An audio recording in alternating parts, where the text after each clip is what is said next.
హరి ఓం. జయ శ్రీరామ్.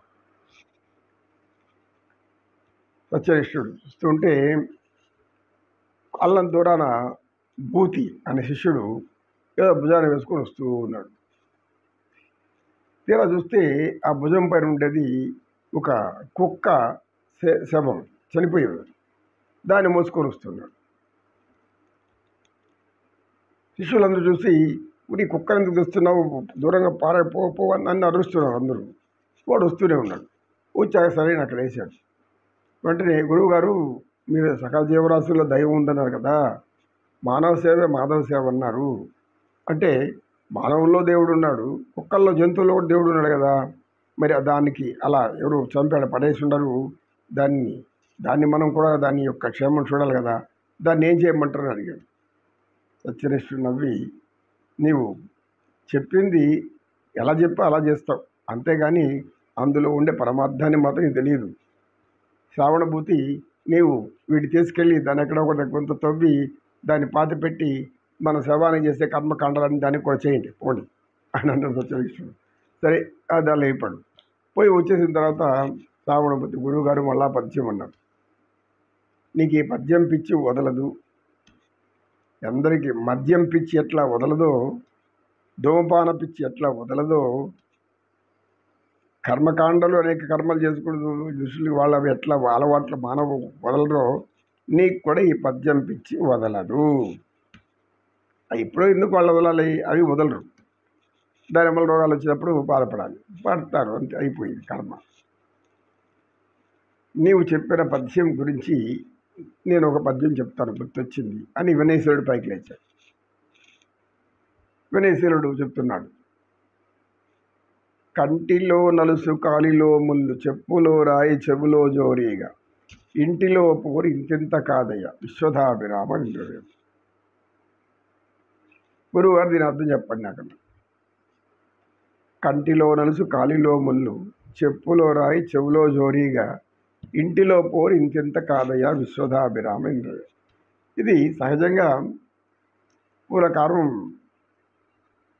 నీతులు చెప్పడానికి కుటుంబంలో ఉన్నటువంటి పరిస్థితులు కూడా పద్య రూపంలో రాసేవాడు.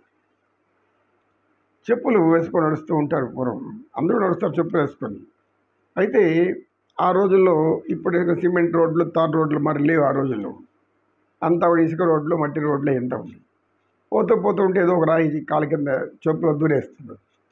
అది తీయాలంటే నడక ఆపి దాన్ని తీయాలి, ఆ ఓపిక ఉండదు కొందరికి. ఎక్కడ టైం అయిపోతుందేమో, అక్కడ చేరలేమేమో అని దానికి కూడా సమయం లేనట్టు గడిచిపోతూ ఉంటారు. అది గుచ్చుకుంటూనే ఉంటుంది. అది నొప్పి తీసేస్తే నొప్పి పోతుంది, కానీ భరిస్తూ పోతారు. ఇది ఈ చెప్పులో ఇరుక్కున్న రాయి తీసి పడేయకుండా అలా పోతూనే ఉంటారు. ఇది ఎంత బాధాకరమైన సన్నివేశం అంటే, వంగి కాసేపు ఆగి ఆ చెప్పు తీసి ఇదిలించేసి వేసుకుంటే పోతుంది కదా అని ఎవరో సలహా చెప్పారు పక్క నుంచి. ఏం చేయమంటావు, చాలా దూరం నడవాలి, ఎట్లా ప్రతి దగ్గర రాయి లోపల గుచ్చుకుంటా దూరుతూ ఉంటుంది, నేను ఆగుతూ నేను వంగి లేచి రాళ్ళు తీసుకుంటే ఎట్టబోయేది అన్నాడు. ఓహో, నీ తెలివి కూడా బాగానే ఉంది, నీవు చెప్పేది కూడా ధర్మ సంబంధంగానే ఉంది.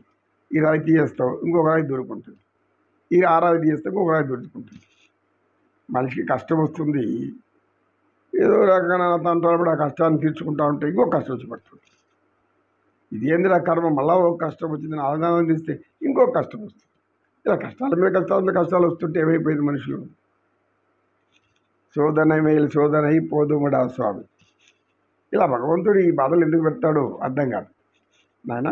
కనుక చెప్పులో రాయి అది చాలా బాధ పెడుతుంటా కూడా ఆ బాధను భరిస్తామే కానీ తీసి పడేయాలంటే ఆలోచన అంటే ఏమి, మనసులో అనేక కష్టం ఉంది, ఆ కష్టాన్ని తెలుసుకుని తొలగించుకునే మార్గం కూడా తెలుసు. మరి ఆ మార్గం ఆచరించుకుంటే ఆ కష్టాన్ని భరిస్తే ఎందుకుంటారు, ఉంటారు, తెలియదు. ఇది అజ్ఞానం. అంటే వీళ్ళంతా కూడా జ్ఞానం లేని స్థితిలో ఉన్నారు, బుద్ధి లేని స్థితిలో ఉన్నారు అర్థం. కంటిలో నలుసు పడుతుంది, ఇది మాత్రం చాలా భయంకరమైనది. ఈ సామాన్యంగా పోదు. కంటిలో ఒక చిన్న గులకర అంత నలుసు పడితే అది ఎంత తలనొప్పి అంటే అంత తలనొప్పి కాదు అనుభవించే వాళ్ళకి, అది పోదు. నీళ్ళేసి కడగాలి, లేకపోతే ఇంకేదో చేయాలి. అప్పుడు పూర్వకాలం అయితే పైకి లేపి ఈ కింద పైకి లేపి ఉఫ్ అని ఊదేవాళ్ళు. అంటే రాయి ఎగిరిపోతుంది. ఊపితే ఆ కంటిలోకి గాలి పోయి బయట వస్తుందని. ఒకసారి రావచ్చు, ఒకసారి రాకపోవచ్చు. ఇలా అనేక అవస్థలు పడుతూనే ఉండదు. ఒక రోజు 2 రోజులు. రాత్రి పడుకున్న కొంచెంసేపటికి ఆ రాయి లోపల అనేది లోపలికి వెళ్ళిపోతుంది. మళ్ళీ ఎప్పుడో కరిగి బయటకు వస్తుంది. అంటే కంటిలో నలుసు పడితే ఎంత బాధ. అందుకని సంసారంలో ఇంటిలో ఏదైనా బాధ సమస్య వస్తే అందరికీ బాధే కదా. అందరూ కలిసి దాన్ని ఆలోచించి పరిష్కరించుకోవాలి. అలా చేయరు. నీ కష్టం నువ్వే పడలే పో, నాకెందుకు పట్టింది అనేది కొంతమంది ఉంటారు కుటుంబం. అలా ఉన్నప్పుడు ఇంక మనం ఏం చేస్తాం? ఏమి చేయలేదు. కంటిలో కలిసి కాలులో ముళ్ళు గుచ్చుకుంటే ఎంత కష్టమో దాన్ని భరించలేని. ఇప్పుడు ముళ్ళు లేవు, ఎందుకంటే ఇప్పుడు అన్నీ కూడా రోడ్లన్నీ బాగున్నాయి కదా. ముళ్ళ కంపల పోం. పూర్వం అంతా ఆ దారిలో ఈ ముళ్ళు పడి ఉంటాయంట. వెళ్ళి కూడా అడుగు పెడితే ముళ్ళు ఎక్కేస్తుంది. అప్పుడు చెప్పులు మంచిగా ఉండేవి కావు ఆ రోజుల్లో. ఈరోజు మంచి చెప్పులు ఉన్నాయి. ముళ్ళు ఎక్కిన తర్వాత దాన్ని కూర్చొని తీయాలని ఎంత కష్టం. మనమే తీసుకోలేము. దానికి కూడా ఒకరు రావాలి. మన బంధువుల్లో పిల్లల్లో బిడ్డల్లో కూర్చోబెట్టుకోవాలి. ఆ కాళ్ళు ముళ్ళుని ఇంకొక ముళ్ళు పెట్టి తీయాలంటే ఏదో సూదో గుండు సూదో పిన్ను ఎత్తుకొని గుచ్చాలి. నొప్పి, అది నొప్పి, ఇది నొప్పి, ఇది నొప్పి. ఇలాంటి కోటి బ్రహ్మాండ నాయక కృష్ణం వందే జగద్గురు.